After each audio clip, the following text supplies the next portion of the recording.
So, hello and welcome back to the Money Mindset Hub podcast. I'm your host, Carla Townsend, a money mindset and success coach for female entrepreneurs who are ready to dissolve their money blocks and shatter their income ceilings. And today, I am honored to introduce you to an absolute powerhouse of a woman and a business mogul, Felicity Morgan. So, Felicity is the undisputed shadow work queen, a multi-million-dollar business owner and investor who specializes in revealing to you your biggest blind spots, gnarliest truths, and shadowy patterns. She helps you become so painfully aware of yourself that you'll have no choice but to change your ways. Welcome, Felicity. Oh my gosh, what an introduction. Thank you. That's what everyone says. Everyone's like, I'm like, wow. this just gave me an ego boost that will probably last for a week. I am so excited that you are on. And like we were just chatting about a second ago, I remember seeing you on a reality show so long ago that so much of your audience probably have no idea that you were on. But that was in a total different season of your life. So to see you then and to see you now is honestly, it's a testament to everything you've done and the work that you have done on yourself. So before you got into personal development, I read that your life was really fueled with drama, it was conflict, it was reactivity, so much so that you felt like the world was out to get you. And so many people are in that. So, what was that defining moment for you to begin to actually look inwards instead of playing the victim? Yeah. So I would say it wasn't one defining moment. You know how a lot of people have this rock bottom moment? I don't think I necessarily had that because I feel like my rock bottom went on for 10 years. I don't feel like it literally felt like I just became so painfully aware of myself that I got these glimpses of moments where I was like, oh, I'm actually not a victim to this. I'm choosing it. Oh, I'm actually not a victim to this. I'm creating it. Oh, I'm actually not a victim to this. I'm co-creating it with another human being. So it was this shift in my awareness. It wasn't like this one defining moment. It was this opening of my awareness of, ooh, yes, once upon a time I was a victim, which there was truth to that. I had been victimized, but I'm no longer a victim. That happened many years ago. So it was this glimpse of my awareness that happened in many interactions that ended up, me becoming a more self-aware, self-responsible human being. Yeah, I love that you say, at that time in your life, you were victimized. So you had every right to feel that way. But at some point, you were just like, no, this is it. I'm taking responsibility for myself, my actions. And this is just the line in the sand where you draw it. And I find so many people, I feel like you get to a certain point and you realize that they're just always going to remain in that mentality. And it's so disheartening to see when you see someone with so much potential. And I mean, look at you, look at everything you have created and done for yourself and your beautiful family, like your two beautiful kids and the mother that you've become for them. You wouldn't have been like that if you just continued to stay in that mentality. So I love that you have done that. For anyone listening who is just like, what exactly is shadow work? Could you just define it in your terms and why it's actually so important? Yeah. So shadow work, when I like to introduce shadow work to people, I really like to open it up to someone and making sure I'm covering all the bases, because most people cover one, or when you jump on social media or you introduce yourself to shadow work, usually people only do one layer of shadow work. And when you only do one layer, it's actually quite dangerous, right? And when I say dangerous, I say that lightly, but one part of shadow work is discovering different parts of yourself that you have suppressed. So different parts of yourself that you've rejected. A lot of this is because of trauma, childhood conditioning, interactions with our parents, how we were raised, what school we went to, what people said to us, experience and situations that we decided in that moment, this part of me is not safe to bring forward. This part of me got me in trouble. This part of me got me love. This part of me got me rejected. So we end up having these really unhealthy relationships to different parts of ourselves. So that's one of shadow work. And ultimately, it works through the lens of discovering what parts of your personality you have suppressed and integrating it back into yourself so you can have a healthy version of that. A lot of people, it comes down to even sexuality. I don't know about you, but I had a very suppressed sexuality to the level that I actually identified as someone who wasn't sexual. I literally believed that I just didn't have a libido. I just didn't work like that. That wasn't important to me. It wasn't a value of mine. So that kind of gives you a bit of idea of one layer of shadow work. But the other layer that you often don't see on social media is projecting onto other people. It's the way that you see others, the way that you see the world, the way that you see money, the way that you see relationships that isn't actually true, right? It's the parts of you that it's not that they're suppressed, you're not taking responsibility for them. They're actually overly expressed. It's when we don't believe we're greedy, but we're being greedy. It's when we don't believe that we're a cruel person, but then we're going home and treating our parents like crap, right? So it's also the parts of us that we're not taking responsibility for, and we're not seeing this, darker part of ourselves. I love that you broke that up into two different parts, your personality and your projections. Yes. I never heard it explained like that. I knew that both had a part, but didn't realize, like, oh, they're actually layered. But Yep. that makes it so much easier to understand and then to comprehend, where do I need to start? So for people who are just sort of starting, okay, let's just say they're in this situation, they're in this victim mentality, they've had enough, nothing's working, they have no idea where to start. Which layer then would you say to start with? Yep. So I really believe when you're in a space of victimhood, you need to be shaken up. Like, I really do believe people need to start seeing, where are you blaming other people for your finances? Where are you blaming other people for how you feel about yourself on a day-to-day basis? Where are you blaming others for what happens during your day? Where are you blaming others for what you can achieve? A lot of people project onto their kids. The reason why I can't be successful is because I have a little one, right? Like, they will literally project on innocent little human beings. So I would say when you're in a space of victimhood and you're feeling like hard done by life, I don't necessarily think more self-love is going to help you. If anything, you actually need to see where you're actually perpetuating it. You need that tough love approach, You right? do. Like, come on, enough's enough. Yep. Okay, I love that. I love that you touched on the motherhood piece, because it was actually something that I had written down. Motherhood and triggers. We're both mums. When I first become a mum, like in those first few years, and then I had 3 kids in 4 years. Wow. And yeah, and I remember being so triggered. And I'd done lots of personal development. I've been doing that for years and years and years, and used to be someone who was insecure, now not insecure. Used to be nowhere near confident, and now I'm confident. So there's all these parts of my personality that completely changed, and I took responsibility for everything. And then becoming a mum, and not when they're babies, like, you can never imagine getting annoyed at a baby, but when they're like two, When three, they can four, converse, when they can that's converse, it. that's where That's it. projections and triggers, and we're now in a dynamic in a relationship with someone where there's a back and forth. But when they're a child, there's not really a back and forth, is there? So they can't say things that trigger you. They can cry, and that may dysregulate you, but you're not projecting onto them. You know what I mean? So I love that you brought that up, because this is a really cool conversation, because children will bring out your shadows, but then there will also be the pathway to integrate them. So it's like what you just said. It was like there was a time where you were just like, oh my gosh, like I was, grounded and I was regulated and I could keep down like all these dysregulated parts of myself. But then I bring other people into the mix and all that goes out the door. And what that actually goes to show is really fake personal development. And I love this conversation because we think that we're developed, but most of us have actually just created an environment and a life to make sure we're not triggered.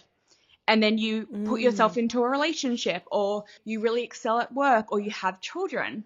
And it's like, oh, I actually only felt like I could not be mean, cruel, greedy, nasty when I didn't have a child who wanted and needed me, when I wasn't in a relationship where we were working together every second of the day, where I wasn't putting myself out there in work and getting nasty comments on social media. So having and bringing other people and other things into the mix, which is motherhood, Mm. brings out, and it kind of shuffles things up, doesn't it? It kind of like a very good Mm. example. I want you to imagine a desert that hasn't been touched. Nothing's coming in. No one's been around. It's a beautiful desert. But when people come in and bring a Jeep and start riding around everywhere, and you're bringing new foreign things into that environment, what ends up happening, it gets quite dusty, right? Stuff goes around everywhere. It's no longer clear anymore. You can't see because these things have came and shaken up things that you need to heal. So that's what you just said about motherhood. And I love that you brought that up, because a lot of people can then project onto their kids that the reason why I'm dysregulated is because my daughter won't shut up.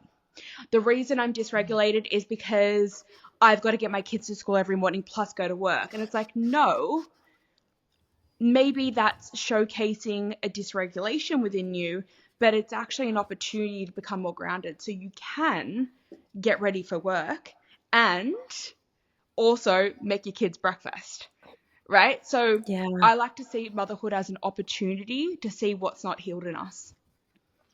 You just nailed it completely because pre-kids, it was like, oh, okay, I am a total different Yeah. person. I'd become a different person. I was so proud of the person I'd become because the normal external things would not trigger me anymore. The things that I was triggered by wouldn't trigger me anymore. And maybe we can talk about the signs to know that your shadows are beginning to get integrated is when you're not triggered anymore. But then, like you said, it was like that Jeep coming in. It was just like, what?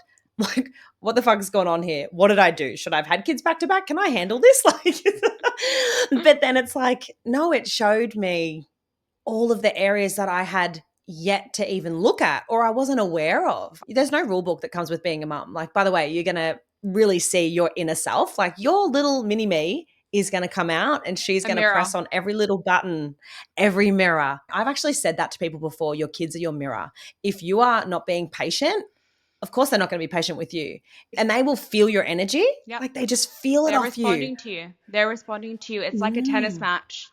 You know, how you throw that ball is how you're going to get it back. It's very much like that. So I love that you brought it up. And the way that I also see parenting is also through the lens of, in that relationship, you get to integrate that part of you and you get to showcase that for your children too, right? That Yeah. it can be okay to be unhealed. It can be okay to have fragmented parts of ourselves, but it's about taking responsibility for them. So it's not about never projecting your shadow onto your kids. It's about seeing where you do and make sure it doesn't stay there. So even at the earlier stages in my parenting journey, I don't know about you, but my daughter was my biggest trigger. I speak about this quite often. My daughter, she mirrored to me so many different pieces where I had thought I had transcended or healed. Then this beautiful little angel comes around and disrupts my world in the best way, but showed me where I wasn't patient, that I felt very uncomfortable being present, that I felt very uncomfortable in intimate moments. Like, I had a short window, maybe like 5 minutes, and then I would, oh, gotta do the dishes or make dinner. And I didn't have much time that I felt good in physical touch, right? And that was really cool because even though my daughter was young, instead of like letting that land on her and her thinking like, why doesn't my mum want to hug me, right, all the time, I would say to her, hey, like, I'm going to take a moment. This isn't about you. I actually want to hug you. I want to be around you. It's just mummy needs to regulate herself. And that's a cool conversation. And whilst I don't have that relationship with her now where she used to be my biggest trigger, now like, literally she's my most healing spot. Like, I literally feel the most grounded when I'm around my daughter. And that's a cool thing. It's not about never projecting onto your kids and shaming yourself for that, but it's about making sure it doesn't stay. Yeah, I felt exactly the same. So you're definitely not alone there. Cool. And I have two daughters and a son. So girl, boy, girl. And I felt that with my eldest, who's about to turn 8. And I just thought, what's going on here? But you're right. She looks like me. Her personality is like me. Everything. She completely mirrors me, even down to what she is just naturally gravitated towards in her life, what she loves to do. She's all me. And it could not have been the more of a blessing, but then with my son it's not like that. Yeah, But what I found interesting was for my husband, my son was the biggest trigger. Again, it's that little mini me. it is. And that was because I'm not with my kid's father anymore, but we have a good relationship. It was the same with us, where my daughter was my biggest trigger, which was cool because my son, I was like, oh, it just goes to show I do have the capacity for intimacy. I do have the capacity for X, Y, and Z, right? I just need to work on my relationship with my daughter. But it was the same where he had more bandwidth for our daughter and didn't have as much bandwidth when it came to his son. So that's really cool. And it's not because you love one more. Like, that's not the No. vibe. It's more so actually, oh, this is my gift to see where I'm not healed and what I get to work on. Yeah, 100%. Yeah, it's the most beautiful gift. And it's nice also having that, even though you're not together anymore, you still have that beautiful Yeah. connection to be able to raise your children into the adults that they're becoming. I think that's really beautiful. Okay. What are the most common shadows that you notice in your clients, and how do you help them transcend it? Okay, so I would never say that there's a common shadow because everyone Mm-hmm. truly is so different. And the way that that shadow shows up is also very, very different. So, an example, let's just say sexuality.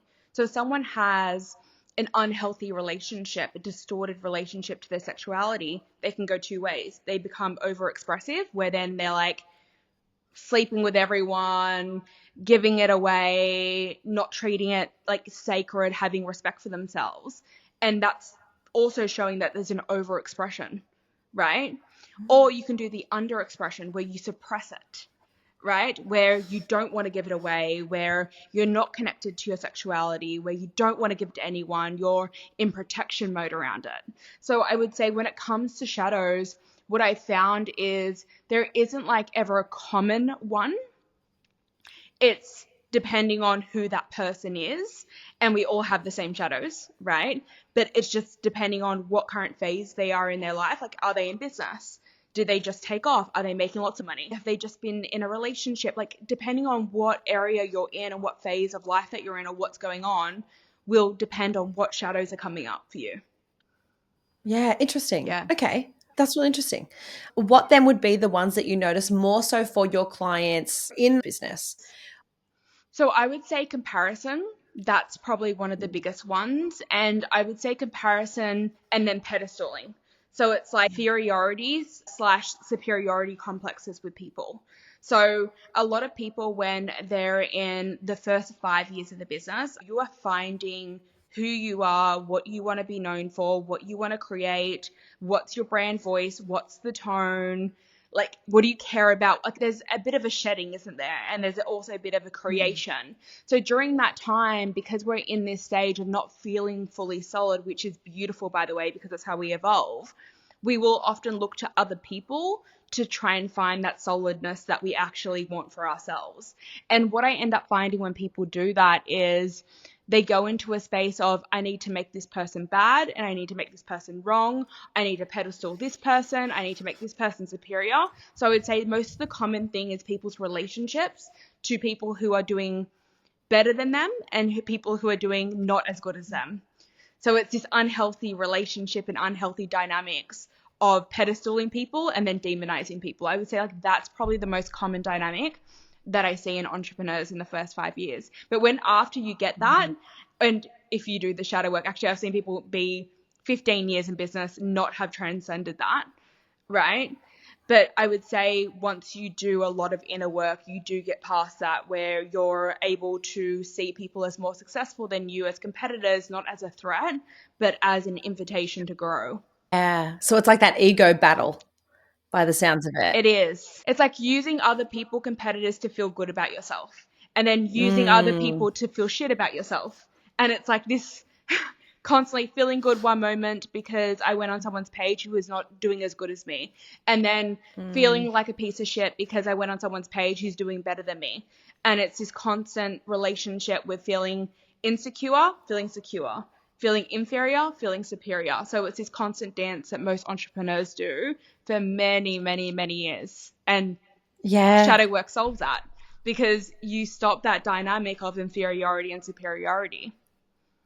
Yeah. Do you know what? At the beginning of business, I started this back in 2019, took a break, relaunched in 2021 after I had my third. And what I noticed was in the beginning, when people would share money wins and things like that, I loved it. Like I found it really inspiring, but then also a part of me it triggered. Yep. And then I realized, oh, of course, it's because the trigger's showing me what I want. Yes. I want some of that. And maybe I feel like I can't actually really have that.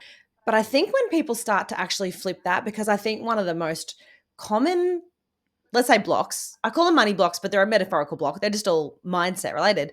But one of the ones is, well, the market's too saturated. Mm, That's already done. I'm just not as qualified as them. I don't have much experience or whatever it might be. But I find a lot of entrepreneurs putting themselves in a box yep. around it's just too saturated. I'd love your take on this too. But I think at the end of the day, it's just, well, it's not too saturated because no one's you. Yep. No one's done it the way you do it. No one is you. No one's got your personality. No one's got your experiences and your opinions and the way you're going to do it. And I think the more that people look around and have a look at what everyone else is doing, it actually just dilutes them. and they start being like, what is my voice? Who am I? What do I love? What do I value? What am I even doing here? Do you find that? I love this conversation because I have a little bit of a different take because obviously I work from a shadow work lens. I believe if we're feeling inferior or we're feeling insecure, there's probably truth to it. So I believe that it's like, okay, cool. Like, why does it make sense that you feel like the market's saturated? Why does that make sense? It's because you are being a sheep and you're not standing out, right? Why do you feel like you're not good enough? What are you doing? If I look at your day-to-day schedule and your tasks and how you're performing, is there truth that you're not good enough for the results that you want? Probably. So shadow work Mm. works from a lens instead of gassing someone up when they're actually not doing well. Right. Can I tell you something? I have never Yeah. ever seen someone who feels insecure about themselves when it comes to business, when it comes to their products, when it comes to their social media, when it comes to whatever it is, not also seeing that there was opportunity for them to improve. I've never ever seen it. So shadow work works from a different lens. So instead of hyping you up and going, you are worthy, you are good enough, it goes, okay, why is your unconscious delivering you these messages? What can you do to make sure that you actually do feel good enough? Because when you show up with pure excellence every single day. You fuel yourself good. You're not scrolling at 6 a.m. on the toilet. You have a good morning routine. You're kind to your partner. You've had a beautiful day with your kids. You're going to work. You're not being distracted. You're turning social media off. You're applying yourself. You're producing good work. You do feel like the best person in the room, right? You Mm. do feel like the best person in the room. And if you don't, there's probably truth to it. There's probably truth to it. So when we do personal development from that lens, what's really cool, instead of lying and saying that we need more worthiness or need to feel better about ourselves in order to chase our dreams, we actually look at ourselves and go, oh, this is actually an opportunity for me to improve. This is an opportunity for me to clean up my morning routine. This is an opportunity for me to do X, Y, and Z.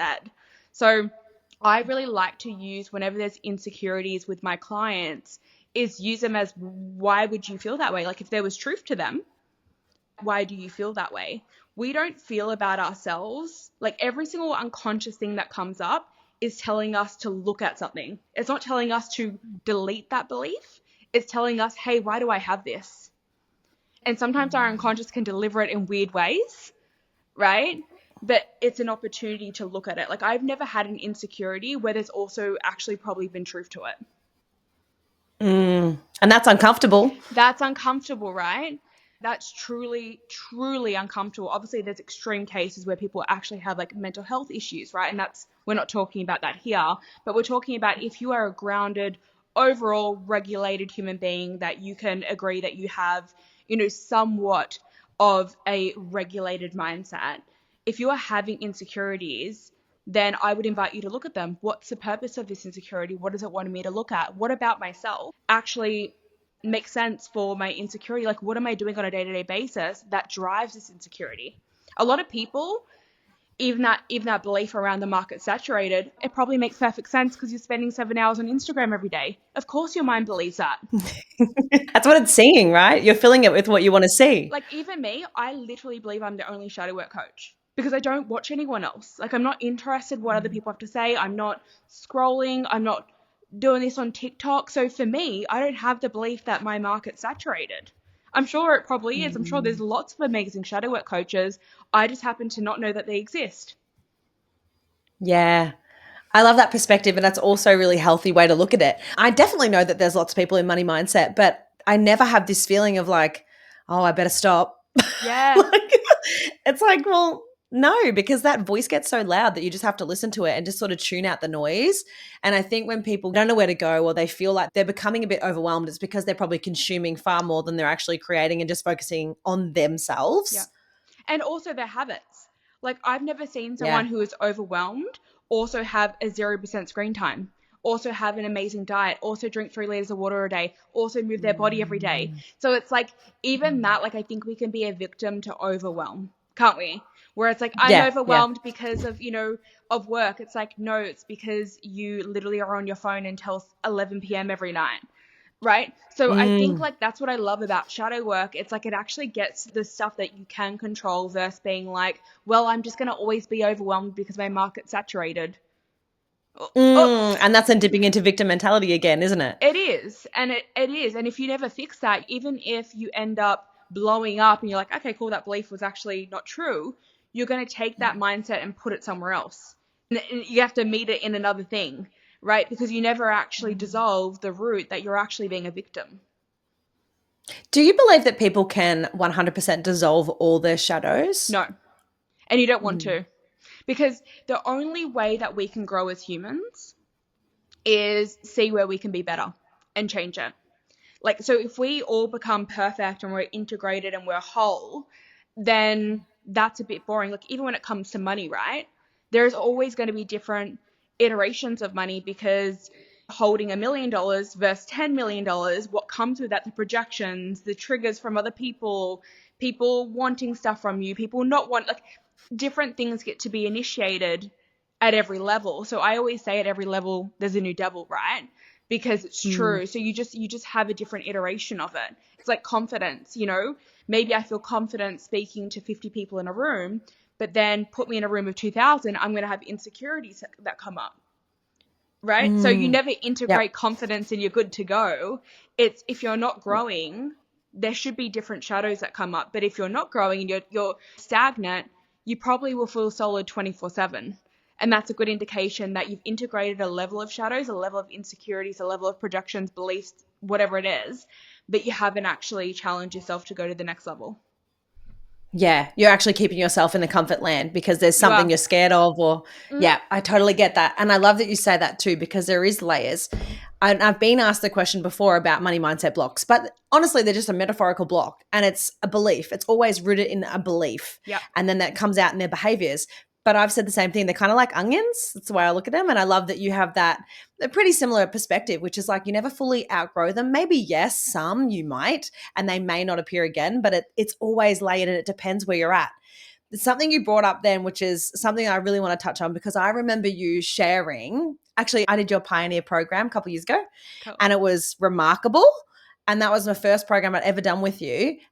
And I remember around that time you saying that there was a hate page about you and your work where people were giving you all these projections. So I know that there has been those times for you. And I think that that truly is some people's worst nightmare is to Yep. be projected upon in that way and to have that kind of hate for obviously the amount of money and success and everything that you were creating. It was triggering to the point that unfortunately they took it to that level. How did you navigate that and overcome that and not wobble? Because I witnessed you not wobble and you talk about it just so grounded. And yeah, I would love your take on that. I love this conversation because often when people say things, they write things, we take it as a personal attack, like they're literally stabbing us in the throat. Like it feels like something physical, right? So we hear something that's not physical, like a Reddit page. It is not a physical thing, really, is it? Like it's not an arm. It's not someone stabbing you. It's not someone choking you. Like it's not a physical harm. But we take the words and we make it physical. So when I saw that and when I hear and see like wording, like even comments on my social media, sometimes I will write really controversial content that triggers wars, right? Firstly, there's two parts to this. Sometimes I actually just generally like don't even read it. Like if I can read a few words and within a few words you can sense the texture or something, I just choose to not play and let them, because I'm not going to meet them in their shadow. Because if I'm meeting them in their shadow, I'm just as good as them, right? So there's that, but then also I don't take words and make it physical. So I don't become a victim to words. I don't make it, oh, they made me feel insecure, they hurt me. It's like, no, they just happen to have curated a sentence that has words, and words are neutral, right? Words are neutral and they just happen to be designed in a sentence that I could make it harmful towards me and I could make me question myself, but I have the emotional intelligence to understand words are neutral. It's what we make it mean, right? It's whether we take it on. So I have that healthy separation. The other thing as well is shadow work doesn't just give you self knowledge on yourself, you become aware of other people's shadows. You know when something is coming from a shadowy space. Like I can smell it, I can read it in 2 words, and I will be able to tell you exactly your childhood, what you're projecting. Like I'll be able to like literally psychoanalyze you But I choose not to do that most of the time. Sometimes I do, right? But You'd sometimes have I, to. right? But most of the time, it's about understanding that they're projecting onto me because of a part of themselves that they don't want to own, right?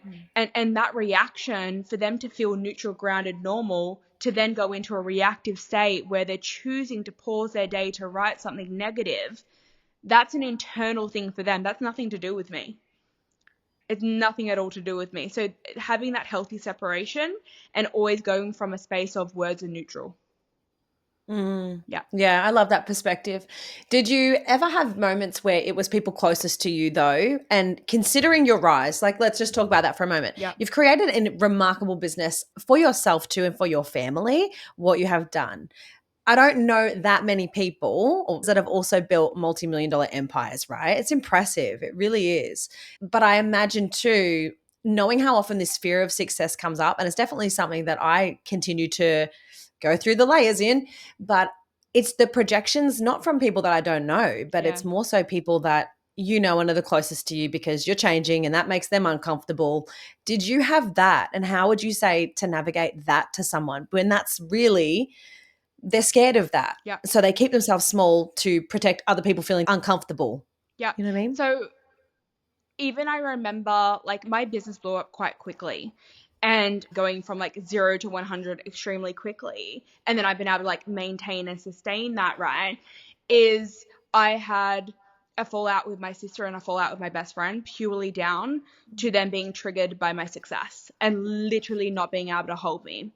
And that was extremely difficult and hard because I had to make it mean not something about me, right? Because I had two people who I deeply loved that were huge parts of my life going, okay, this is happening at the same time.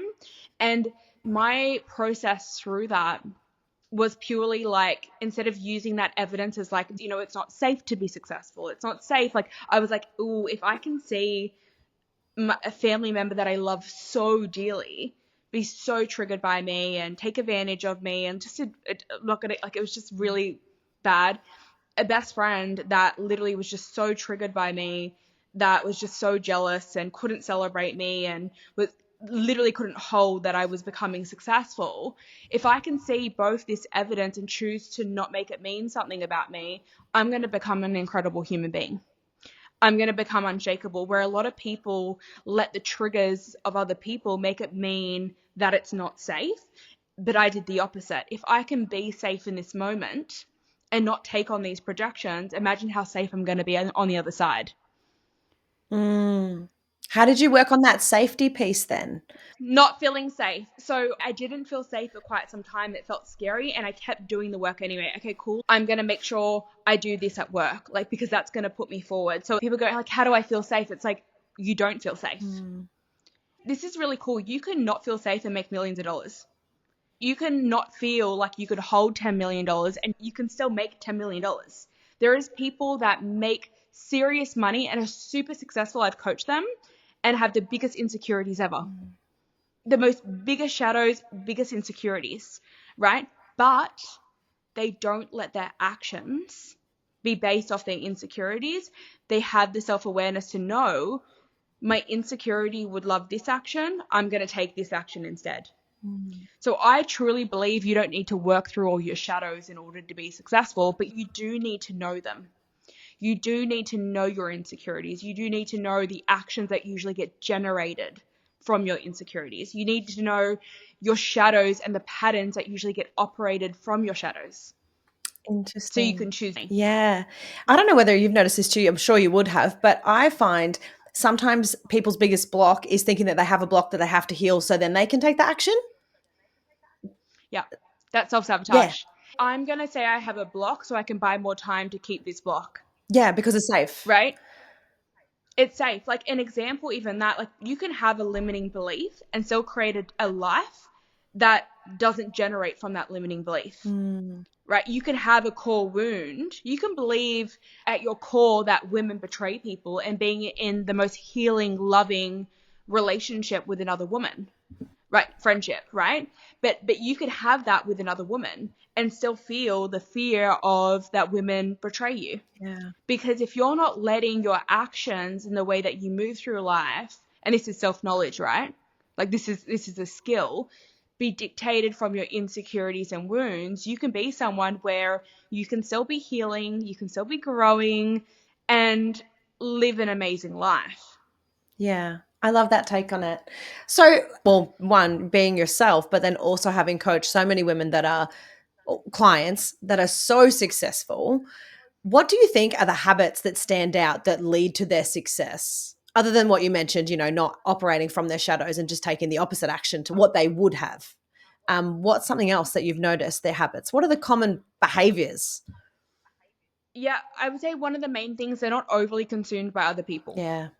Like, and if they are, they catch themselves. So they're not scrolling, they're not really up to date with like the latest celebrity or influencer gossip. Like, they're very much like, oh, who's that? Like they don't really know what's happening with all these influencer Yeah. drama. Like, none of that. They don't really know stuff like that. So I would say like that's a very common strong trait where it's like they don't get wrapped up in the lowest frequencies of the world, which is like gossip, drama, updates on this person, where are they living now? They just sold their house or they've got a boyfriend. Like they're not operating on that level. So I would say like, that's probably the most common trait. Like I sometimes get mind blown how well people know other influencers. Like they know their son's name and cousin and what happened. I'm like, how do you guys have all this time? Like, how do you have any time to work on yourself? So I would say that, like, not being as consumed by other people. So they have the capacity to actually be consumed by their passions and their purpose and what they're doing. A very good example. Can you imagine Tony Robbins being like, oh, what's this influencer doing today? What are they feeding their kids? Like, he's just not operating on that level. Yeah, I love that you said that because I often feel like I live under a rock, and I'll say this to people. They'll be Same. like, "Oh, do you know such and such?" And I saw this documentary. I'm like, "Who's that?" They're like, "How do you not know?" I'm like, "I literally don't watch the news. I don't watch much television. It's my interest. Like, I'll watch real estate shows, and I forward past the drama because I got no time for that. I just want to show me the houses, Show but me the that's house. it. That's it. Oh my god, I know. Yep. I could literally live under a rock because I feel like you're probably the same by the sounds of it, but I trust that the news that I need to know will find me. And often the stuff Yep. I don't need to know, it'll find me, but I'm just like, block it. I don't need that. Park it. I'm too busy doing the Yep. things that I want to do. I love that. All right. I want to shift gears a little bit because I remember reading Yep. that there was a time when financially you were living week to week and you felt like money just slipped through your fingers faster than you can earn it. And instead of facing that reality, you kept buying the materialistic things to mask your struggles and keep up the appearances. I think this is very common. So, what was that turning point that made you actually face your relationship with money? Yeah. So, firstly, like I remember the cycle really was, and you described it really well, where I would make a certain level of money and I would literally attract an electricity bill that I didn't pay from 3 years ago. I'm like, where did this like I would attract the weirdest stuff that would quotations be a hit or set me back. Like they were the things that always set me back. And when I started doing shadow work, and shadow work works under the narrative that we are literally responsible for everything that we create and what we attract, everything that we claim that we hate and we dislike, we love in a certain way. So when I explored that, I realized a couple of things about my behavior. I would make a certain amount of money, like literally I would get my bank account to like $2,000 and it would literally feel like I could last 10 years on that. I'd be like, I'm good. And I would stop working, Mm, right? And I would relax. More money always had to come from scarcity. It yeah, always had to right. come, and that was my pattern.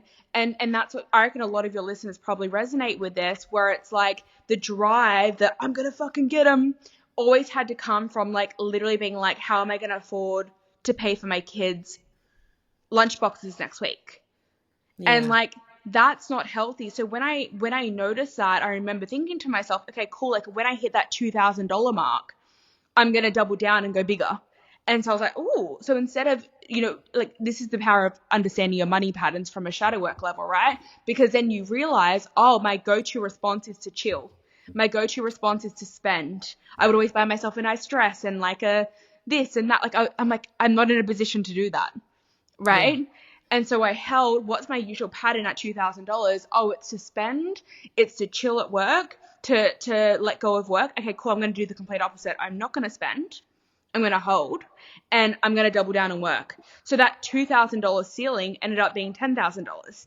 Okay, cool. There's more shadowy patterns coming up at this. But let's look at that. What am I noticing that I'm doing when I hit that level? Oh, I tell myself that I get to treat myself. Oh, I tell myself da da da da. Okay, cool, but $10,000 is going to last me a month after you take school fee. Like, it's not going to get me far. So it wasn't that one moment, it was this relationship of self-knowledge building. Okay, cool, like this is the patterns that I usually do when I get to this certain level. How did you feel then going from that to then growing into someone who can actually hold millions? What do you think was the So difference? the difference was being aware of myself. Yeah. Like, honestly, it was just being aware at every level. Like, when I remember even having my first $1 million month, right? Which was like, what the fuck, $1 million in 30 days? Like, are you kidding? And for me, I remember feeling to myself, I literally felt like nothing had changed. And even though I felt that, I didn't believe myself. I was like, I'm going to check what patterns come out. So every day when I hit that milestone for an entire month, I wrote out my money patterns. This is what I'm telling myself I can do with money. This is what I'm telling myself I can do at work. And I was so acutely aware of myself. So the difference is simply being freaking aware of yourself. Like, Yeah. the moment that you think that you're above money shit is when you're actually back in your money shit. The moment that Yeah. you believe you're above the work is when you actually need to look at it. So I've never chosen to be blind to myself, and that's how I've accumulated, not even just being able to have a really incredible business, but having assets and having portfolios that, like, I don't really know many people that have that type of wealth, like, at my age in my industry, right? So I think that comes from knowing myself. Okay, cool. What are my impulses telling me that I want to do with money? What does my grounded, regulated self want to do with money? Mm, that's honestly, it sounds so simple. And it kind of is. Like it is when you just start, like you just said, just started writing out every day instead of actually making decisions. So instead Yep. of going, oh yeah, I want to buy this thing, okay, I'll just buy it. You were like, interesting. I'm just gonna pause, I'm just gonna hold, I'm just gonna but you basically become that person who can hold more.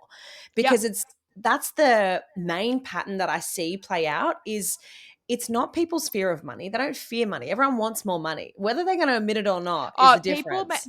people who say I fear making millions. I'm like, if I gave you $10 million right now, would you run from it and be scared into a hole? Would you be No. in the corner of the room shaking, going, I'm so terrified? Like it's a boogeyman? No, you fucking wouldn't. You would take it and you would run. You would Yeah. take it and you would run. So you're right. What people actually don't have when it comes to money is self awareness on themselves. They get money, they get excited, and they're like, I'm going to use this to look more successful. I'm going to use this to get validation. I'm going to use this to feel superior and pay for dinner for everyone so I can look amazing. I'm going to buy this so I can post it on social media. That greed, the validation, the ego is what fucks up money. It's Yeah, it's that the that's what ego. destroys. It's the ego. So no one fears money. We just No. get obsessed with looking a certain way, whether that be we want to look like we're poor because we want people to feel sorry for us. Like, we get a lot of sympathy for being poor. I got a lot of sympathy for being poor. Like, the whole single mum with two kids thing was my thing at one point. Everyone felt sorry for me, right? But then the other part as well, when you're extremely wealthy, there's a certain perception that you want to uphold too. So it's about always Mm, being mindful of when your ego is present when it comes to money. yeah. And there's that piece of too, it's like you said, no one's going to run away from money. No one who wins Tats Lotto is just like, oh, damn. Like, give it back. I don't want it. Give it all to charity. No, they don't. Most people who say, let's say, win Tats Lotto, right? Most people end up in a worse off financial position because they actually haven't become the person who can have that responsibility with the money that they get. They just Yep. splurge it all. Obviously, they haven't integrated any of their shadows. So they're just like, give, give, give, give, give, ego, ego. That's where we go. But it's always comes down to that responsibility piece at the same time. And that's why people seem to run from it. Because Yep. there's no lie that, the level of success that you create, everyone in their mind also has a pay bracket with that. Like, I want to be this successful, but it comes in line with a certain pay bracket because that's your money's just a tool. And at that pay bracket, well, that kind of tool can provide this kind of life for yourself, for your family. You can do more good in the world. You can invest. You can help the children. I've seen lots of things that you've done too, and you don't openly talk about all that other beautiful side of the things that you do and helping other people. What's a belief then that you once held about money and success that you've now completely debunked for yourself? What's a belief that I once had? I feel like it was there's always something. Like I know Mm, that doesn't I don't know if people can relate to that, but like there's always something. So like it kind of goes back into that little story that I said where I would get random electricity bills. I'm not even joking, that happened to me numerous times. I'm like, how did you even find me? Like I live somewhere differently. So things like that where there was always something that like took my money away, right? And it's interesting and I truly believe this where it's like you never fully transcend the belief because you always have evidence that potentially suggests otherwise because we live in a duality life. Like I could, the, couple $100,000 tax bill that I got the other day, I could literally be like, well, that's the belief there again, right? But I'm choosing to not take that evidence on to fuel that belief, mm, yeah. right? Yeah. So You could be I like, would oh, here say, it is again. yeah, like cool, I get to pay tax. I don't know whatever language you choose to apply to it, but I would say yeah, there was always something. Yeah, for sure. So, how do you measure success in your life now? Good question because I feel like now that I've created wealth for myself, it's really about the moments and pockets of time that I have that I don't need to be anywhere else. Like for Mm, me, like if the more that I have of that, like even before this podcast, like it's we live in different time zones, so it's morning for me here. I got to make my kids breakfast and then yeah. my partner breakfast and I got to feed them. And for me, I remember once upon a time, it's funny, like when I didn't have money, that was a chore. Yeah. That I was like, oh my gosh, this is the reason why I'm not successful. It's because I always need to feed these kids. I'm always cooking, I'm always cleaning. Where those moments now, I'm like, all I need to do is like cook a steak on a barbie and like that sounds so Aussie, doesn't it? But like That is so Aussie, yeah.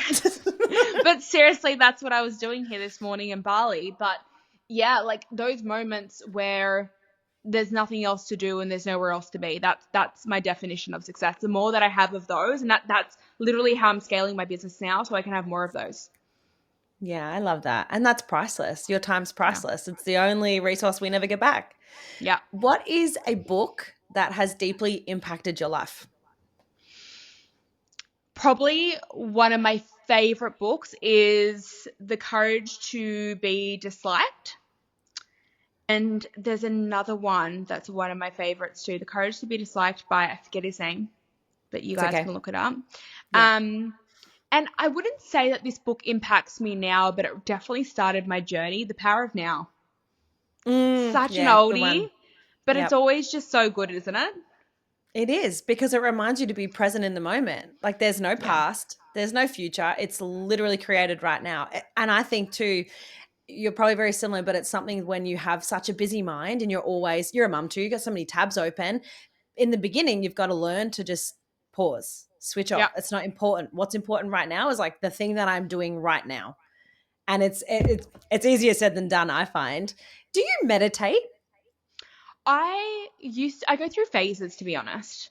Hmm. I go through phases. So at the moment, I'm really in a phase of like journaling and writing in the mornings because like that's my current phase where that kind of feels like meditative to me, like where I'm just in that flow. But then I'll go through phases of meditating again. But at the Hmm. moment, I can be seen writing for like an hour and a half in the mornings. Wow. And that's kind of where I'm at. I'm in a very creative journey at the moment. So for the past, like, let's just say 3 months, I've been mostly writing. Yeah, I love that. Yeah. And honestly, the way that you do write, like your captions and things, and I'm in your broadcast channel. So if you haven't seen Felicity's broadcast channel, get in there. But the way that you explain things and articulate is not like anyone else I've seen. Thank So you. it's amazing. What is something else then that is just a non-negotiable for you in your day? Like I think people might look at you and think, how do you do it all? And I mean, I really want to preface here when anyone is so successful, don't discount or discredit how they got here, because it doesn't always start like that, but see it as an opportunity and see it as something like, oh, this is a possibility. You're a mum. You said you were a single mum at one point, but what do you find is like your non-negotiables? What would you tell past self? Yeah. These are your So I would non-negotiables. Stick to these to be successful. So for me, I am not on my phone in the mornings. Like that's just been a thing for me for many, many years. I don't even know how people can function when they're doing that. I also don't go on it at nighttime. So pretty much when my kids get home from school, I'm not going to be much on there. Maybe I'll write back to a couple of messages, but I'm not sitting on social media. I'm not watching people's stories. You're not going to see me liking a post at like 9 p.m. at night. Like it's just not happening. So I would say that. And then the next thing is, and this is like not personal development, but I swear to God, this is like the big things that have changed my life, is eating good foods for my gut. Like if you're eating toast for breakfast with honey and that's you're not getting protein or fat, so I'm like, I don't know how people function. Like my partner and I always laugh about this. I'm like, how are people walking around so malnourished? So for me, a healthy, beautiful breakfast, I don't know if you saw my breakfast this morning, but like I've already had like a No, I big haven't. nourishing breakfast. So it was like a ribeye steak, fried eggs, organic cottage cheese. So for me, like a really healthy breakfast, and always preparing my brain and my cognitive function the best way to start the day. Yeah. I couldn't agree more. There is something so different. When I have like eggs and avocado, that's it. Yeah. No toast, just Oh, eggs and avocado. It's just like you brain food. fueled. It is literally like Mm. I always eat for my brain because like my brain is my biggest asset when it comes to my business. So the more like clarity that I have, then the more successful I'm going to become. So I literally eat to be rich. If like you I could, love that. yeah. That's a great tagline. Okay, last question. What is the vision then for your business? What does it look like this year and what can we expect from you? So I am currently writing my first book. It has Okay. been a process, but a really, really, really, really good one. So that, and also scaling my shadow work app. So we just launched a shadow work app probably close to 6 months ago now, and we're about to take it to a whole different level. So I'm going to make that pretty much, I want to make it mainstream. I want to make shadow work like as well known as, you know, manifesting. I really do see that shadow work is going to be like trending in 2026 into 2025. So I'm going to be like the person that makes that happen. That's amazing. And we're going to link to Yeah. everything in the show notes. And lastly, before we go, I just want to say that I just want to acknowledge you for the work that you're doing and how you show up and in just true authenticity. I know that word's thrown around a lot, but I don't know how else to explain it. But I feel like when you connect, when you read your posts, anything that you share, when you do your voice notes and your broadcast channel, it's just so clear that you are so passionate and driven. And without you, there are tens of thousands, if not more, people walking around that would have not integrated their shadows and just be walking around with these same behaviors showing up. So thank you for everything that you do on behalf of everybody and everyone that's ever come across you, because your work is incredible. It's so unique and no one can do it like you, and how direct you are. I am here for it. So Thank thank you. you. It can get me in trouble sometimes, but it's also my biggest asset. It's the shadow, right? There's gifts, so there's not so good guests. But thank you so much. I feel honored to be on this podcast with you, and thank you for inviting me. And thank you to your audience for taking the time and space to listen to us today, to bounce and chat, and allowing me to introduce you guys to shadow work. Yeah, I'm sure they're going to love it. I'm going to put all the links in the show notes too so they can connect with you, find you, and dive into shadow work, because it is just life changing. So thank you so much. Thank you. Thank you so much for tuning into today's episode. I really hope that you enjoyed it, and be sure to subscribe so that you don't miss any of the incredible future episodes and guests that we have coming up for you. And if you haven't already subscribed to our email list, be sure to do so, because we have some pretty epic things coming this year, as well as a magazine will be sent to our subscribers every single month to help you with all things money and mindset, personal development, and entrepreneurship. The world needs more kind-hearted women like you with deep pockets. I'll catch you in the next episode.